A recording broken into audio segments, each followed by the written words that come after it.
one. Okay.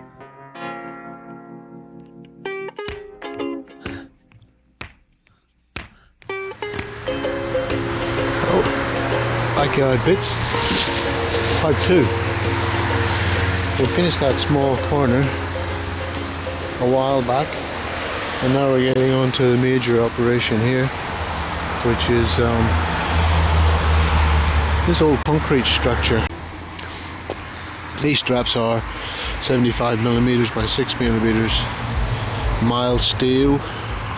Get them at your local steel merchant. He can bend them for you, or as in this case, they can weld them. I believe it's equally strong,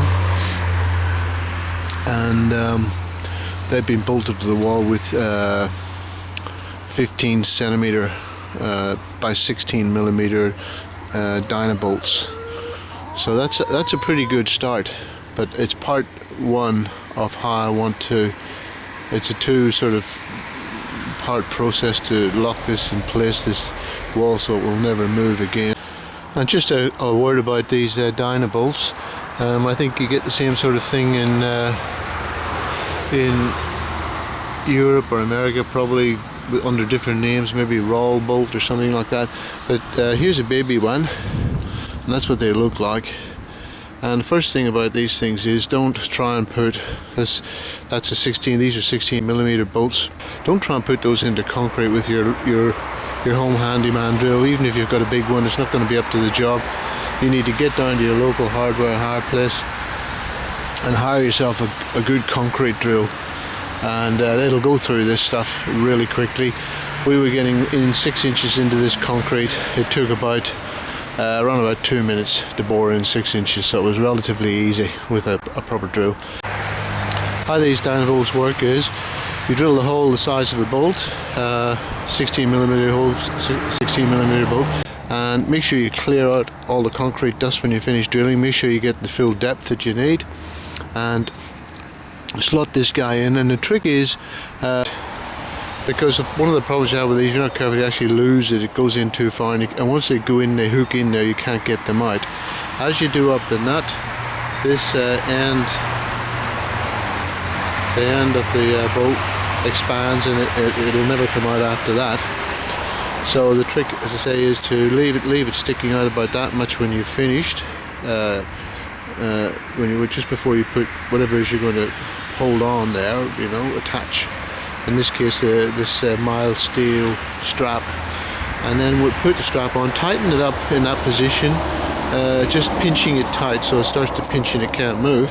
Then when you put your steel on, then you just knock it in to right in until it's right into there on the steel, and then you can wind that up nice and tight, and you don't have any problems. So this is a really ugly, awkward looking structure.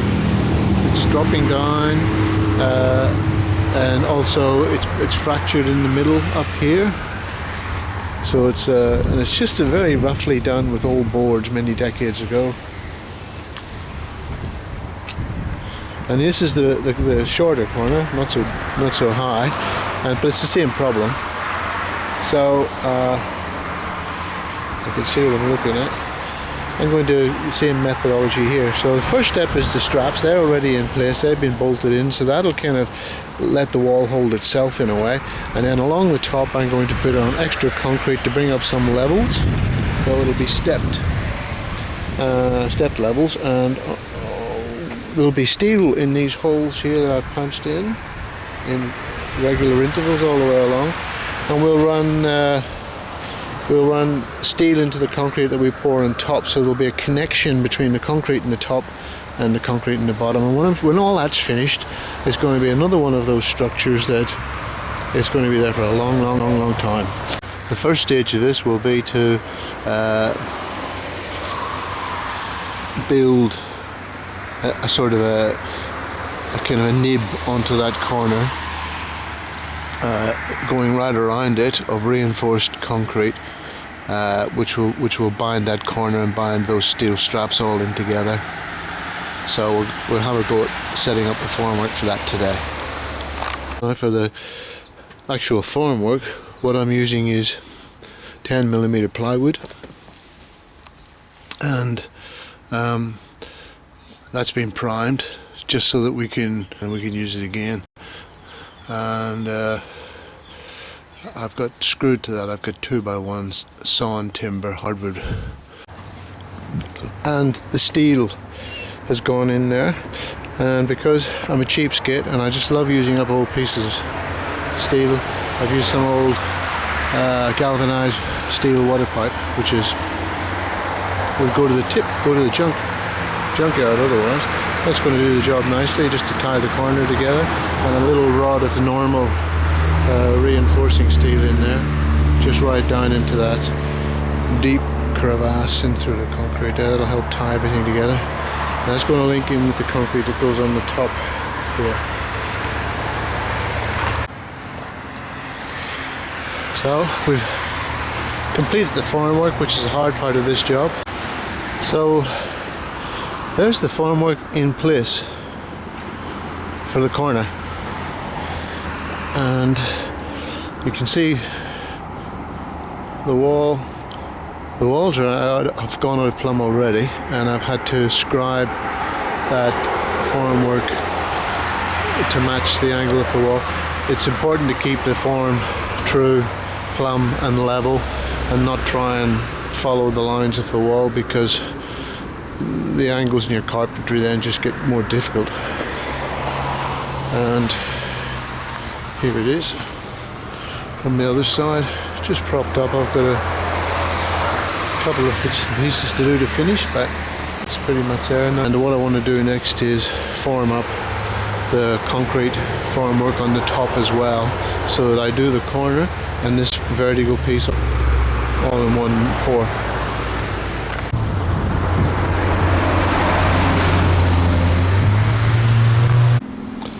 There's the final formwork, and we're just ready for the pour now.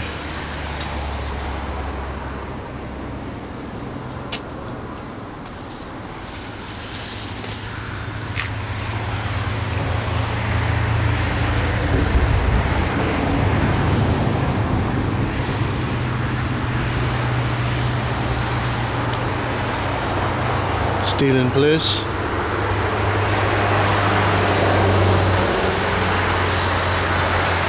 And how I'm setting those stirrups.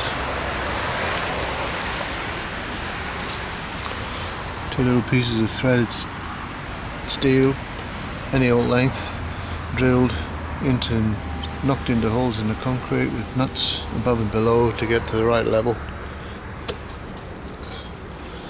Okay, let's pour the concrete. And here we are.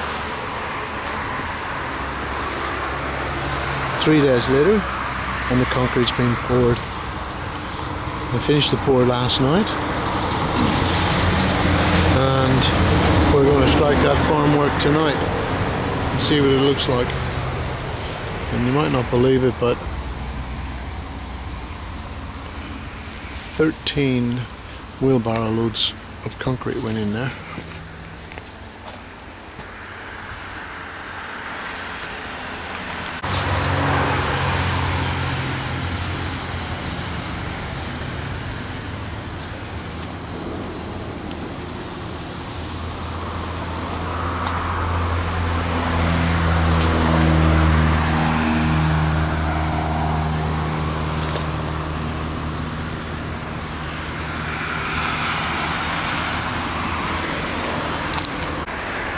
Sunday the 20th of March, 9 AM,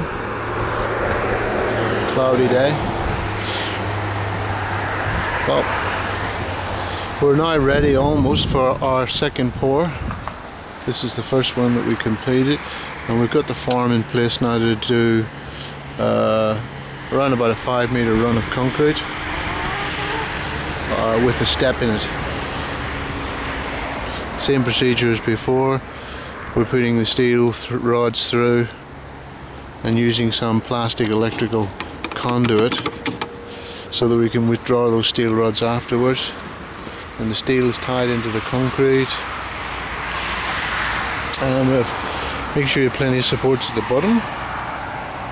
And they're just braced off the ground, just to stop that bottom from dropping or bellying out in any way.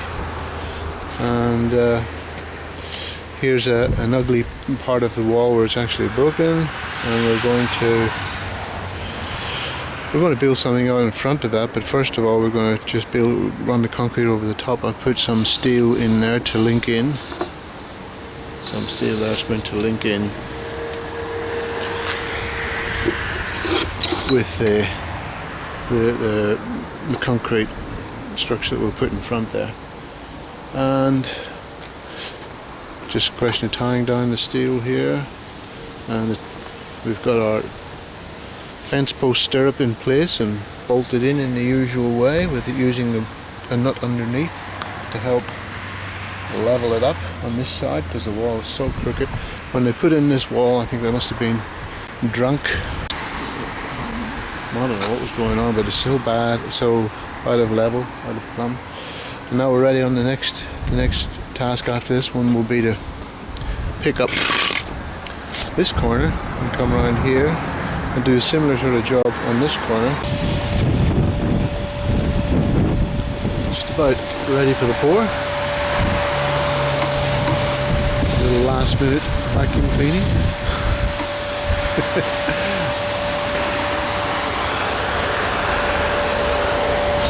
Oh yeah. And the steel is all tied in together. My structural engineer wife knows how to do that, exactly how it should be done.